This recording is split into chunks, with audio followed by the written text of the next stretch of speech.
Mekenge жетпеген мигранттын үнү. Москвадан салам кат ата-энеме. Карагыла менин да маселеме.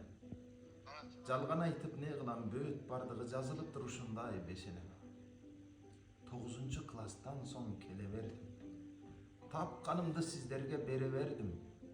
Өзгөрүлбөс жашоонун нугун көрүп, өкүнөмүн бул жака неге келдим. Карап көрсөм, Москва ташбоор экен. Көз жаштарга бир дагы ишенбеген татаал турмуш, талаадан нан издетип, көп адамдын кол бутун кишендеген. Поэзияны бересиңер. Ушул жерде ушинтип канчалары уул кызын сагынып жетпей жүрөт. Барган менен иш барбы жасай турган ала тоого айла жок кетпей жүрөт. Кээ бирлери коштошуп жашоо менен кете берди акырет сапар